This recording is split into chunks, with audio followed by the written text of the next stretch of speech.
This week, life on the ocean waves.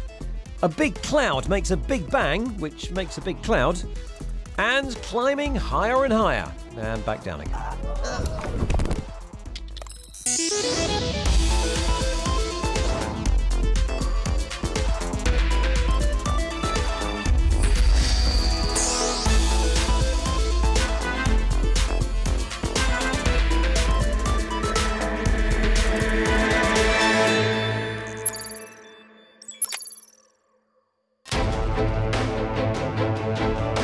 This weekend, the world's toughest sailing race begins.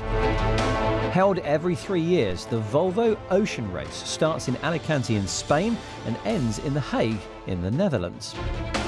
Now that actually doesn't sound very far, but in the middle there's the small matter of 45,000 nautical miles, taking in 12 cities in 6 continents. And with broken masts, capsizes and icebergs almost guaranteed, this is no luxury cruise. To try and make this journey even possible, technology inevitably rears its head. These are some of the most advanced sailing yachts ever designed, and we were given special access to one of them during crew training. October the 22nd sees the most extreme offshore event in the world begin. We're just testing a few configurations with the boat to try and sail that wind. We're really struggling at the moment to make the boat go as fast as it's meant to go according to the data we've been given. 45,000 miles, 9 months of racing, 7 identical boats in the roughest seas in the world. Yeah, clear! With boats capable of 32 knots and living for extended periods out at sea, races of this nature are not undertaken lightly, with crews displaying an extreme dedication to sailing. I kind of gave up my life in France to go and do the race again, to work with the boatyard to gain more experience. I sold my house and sort of made myself homeless in the process. They've been blowing to the tank at the same time. I've got 3 sisters and my parents. I think I've seen my parents for 5 days in the last year and a half. I'm sure they'd like to see me a bit more. And these experiences, as well as action from the race, will be broadcast directly from the ocean. These yachts are basically fitted with ocean-going equivalents to TV studios and edit facilities. Okay, a cramped and wet version of TV studios and edit facilities. We've got 2 250 antennas, 1 500. There's satellite phones, and we connect to the internet via them. And there's also 3G, 4G modules, all our GPS antennas. Making use of all this kit is an onboard reporter. They have the opportunity to capture video footage or take photographs or interviews of the teams, and then this is broadcast to the world via the onboard communication system. As the boats are being tracked live, the audience can follow their action at any time. No one gets any sleep, and I have to wake everyone up every 15 minutes or half an hour to do a jibe. Basically, we've got to move everything on deck and below to the high side of the boat. If they really want to interact without getting wet, there's a game which uses the real race data, allowing the audience to virtually compete against the real thing. The yacht is fitted with a number of different sensors, measuring things like wind, tide, speed, and how far the boat is tipping over. Unusually, this event is taking place in parts of the ocean not commonly used for racing, and as a result, one of the yachts will be fitted with a sensor which checks for micro levels of plastic waste in the ocean. This data will eventually be analysed by researchers from the UN. In the meantime, the teams will have their hands full racing their boats over massive distances. And even though conditions will be tough, most of the crews wouldn't have it any other way. As soon as you are able to do what you love, it's not a sacrifice anymore. We've been talking a lot about augmented reality lately. This is, in case you're not aware, the next big thing, and it's being applied to all sorts of areas. This week, it's art. Lara Lewington has been to see how AR and 360 video is hoping to bring some culture to your smartphone. Blenheim Palace, a place of rich history, 18th century architecture and a contemporary art exhibition. And that's where the technology comes into it. Before speaking to our art critic about technology's place in the art world, time for a look around. Artist Jenny Holz's Softer combines physical installations with a mobile phone app to bring her political and historical-based work here to life.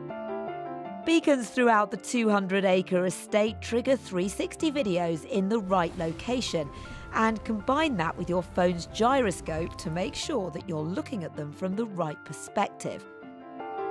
Here, the illusion of pictures being overlaid on the real world is created, turning day to night, illuminating buildings with words and an appearance from a flying mythical creature. The effect looks similar to augmented reality, but is really more like virtual reality without the headset. Maybe this is because bringing AR to art seems to have its challenges. Let me show you this. Snapchat and artist Jeff Koons have joined forces so users can view his sculptures through augmented reality in popular geotag locations across the globe. It's hiding from us again. It's not even telling us where it is now. So with a little help from an art critic, I tried to take a closer look in London's Hyde Park. Oh, there it is. There we yeah. go. There, well, selfie worked. Selfie worked, yeah. Having found the spot the image was tagged to and opened up Snapchat, this giant balloon dog sculpture appears on my screen. Do you actually think there is a future in this? Do you think people will be able to appreciate art in a different form? It's a form of reproduction of art. It's not art. I mean, it's not creating a piece, it's reproducing a piece. And I think any kind of reproduction of art does help people, and whether it's a poster or a postcard or anything. But that's not much better than, anything. But what happens when another artist wants to come and spoil the fun, geotagging their own work in the same place? Well, New York-based Sebastian Errázuriz created the first example of AR vandalism. Using his own app, he geotagged a vandalized version of Jeff Koons' sculpture in the same location in New York Central Park, which may have satisfied him, but wouldn't have impacted those using Snapchat anyway. Although it did raise some questions over the future of this sort of art and virtual public spaces. For a company to have the freedom to GPS tag whatever they want is an enormous luxury that we should not be giving out for free. The virtual public space belongs to us. We should charge them rent. The meeting of art and technology clearly has its place, but whether I've seen it this week or not does seem to remain in question.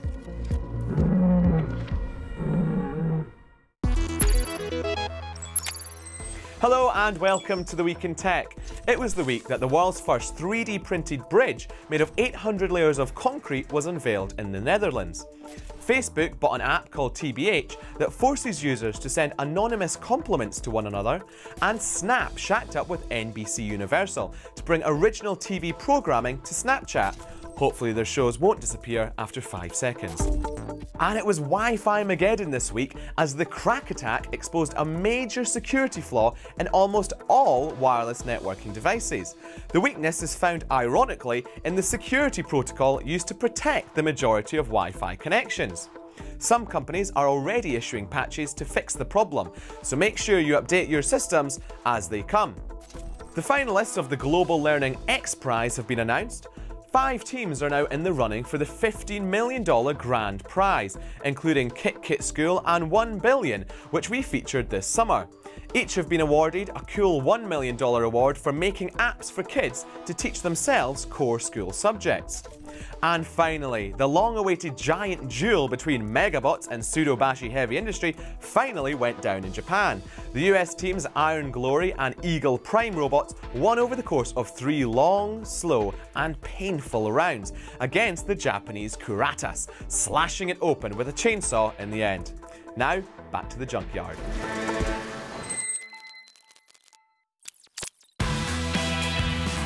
Not everyone can have their own spaceship, but Jeff Bezos, the man behind Amazon, does.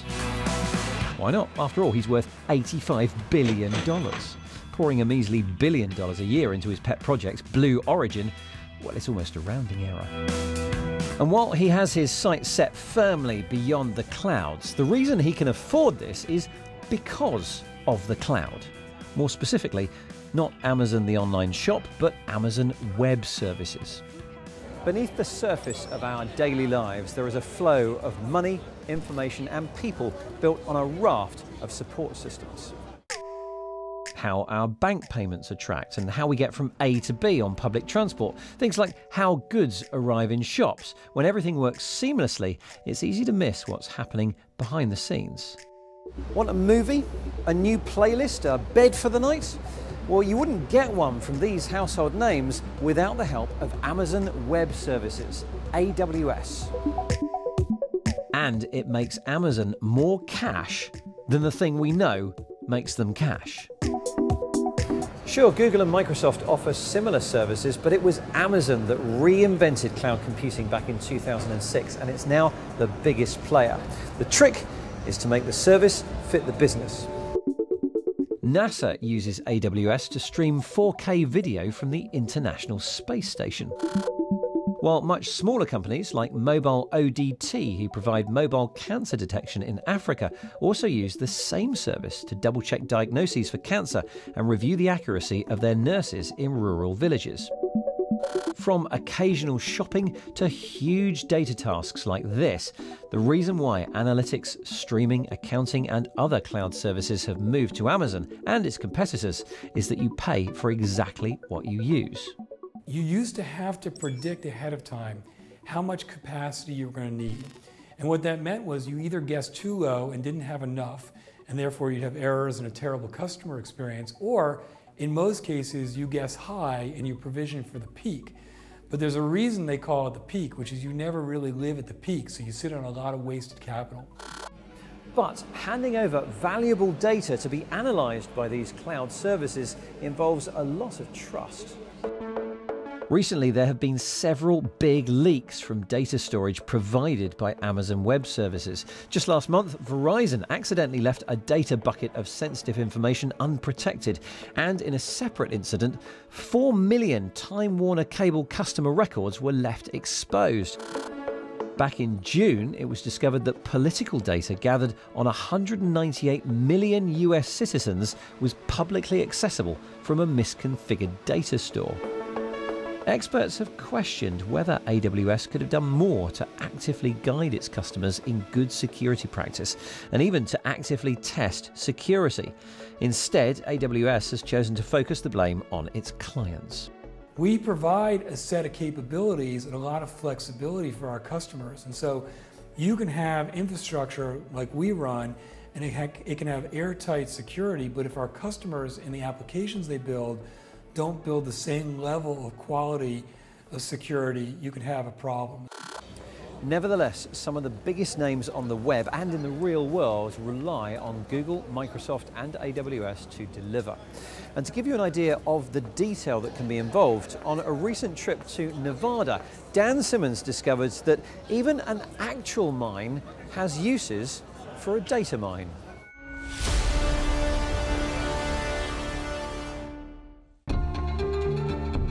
Everything here is big. A mine almost 2 miles wide. 250-ton trucks. Welcome to the second largest boron mine in the world. This is literally the money shot. This is what they're after. This is kernite, and after it's been processed, the boron will come from this and on into 200-300 different products, many of them electronics that we have in our home, like the toughened glass on the front of microwave ovens. But when everything is this big, it's the little things that can make a difference. Data on the mine's 20 trucks is collected and analysed. Sensors on the trucks detect bumps and movement, uploading what they find to the cloud. Amazon's Greengrass program then takes over and returns its analysis, here in the form of a map showing how different routes and surfaces affect the tyres on these monster tippers. This is actually monitoring road roughness, so we have this installed on our haul trucks. And you can see a heat map here of our mine pit. Where it's green is a little bit smoother road, and where you have the darker red and orange is a rougher road. So we're able to monitor our road roughness and dispatch our road grading crews to the appropriate areas so that we can optimize the work they're doing in the field, and ultimately that'll save tire wear on our haul trucks. So why doesn't Rio Tinto monitor all this for themselves? Why not rely on their own experience? Why use cloud computing services at all? We're a mining company, we're not a software company. We should be leveraging best practice on how we can actually solve these types of problems. There's no reason really to reinvent the wheel. If it didn't exist, we probably would have done this. And then there's the savings, another big attraction of using cloud services, because Rio Tinto reckons it can save what the system costs multiple times over. Yes, in this case, just in rubber. You could possibly get up to maybe 40, 50% more life on a tire. So how much money is that for the people at home? So our tires cost about $40,000 to $50,000. So $25,000 more out of the life of a tire is pretty good.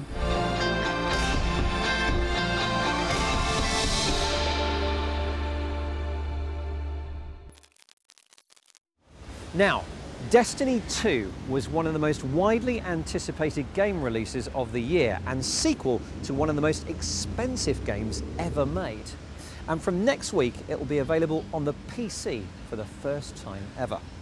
As the studio geared up for its release, Radio 1 Newsbeat's Stefan Powell was given exclusive behind-the-scenes access to the team which made the game, Bungie Studios in Seattle. You don't have to be a rocket scientist to figure out what they make in this studio here. Now, Bungie very rarely let people in with a camera, so let's get inside the doors before they change their minds. Hey fellas, welcome to Bungie. Oh, thank you very much, thank you. When we say it's rare for cameras to be in here, we really mean it. We're the first people to ever record in parts of this studio. Founded in the early 90s by two college friends in Chicago, Bungie has grown into one of the most successful and well-known games developers in the world. Famous for making the iconic and award-winning early Halo titles, the studio now employs over 700 people. The first game that I ever published at Bungie was a multiplayer-only network game in 1992 or something like that, when the internet barely existed except on college campuses. It was a game that you literally had to have a network to play because I wanted to bring people together in some way. Now based in Seattle and responsible for the BAFTA-winning Destiny franchise, the studio is a hive of activity, having just released the full sequel to the original title. A title that was a bestseller and on one hand seen as groundbreaking, but on the other, criticised for being a bit dull. After the first game came out, there was some negative feedback, some criticisms.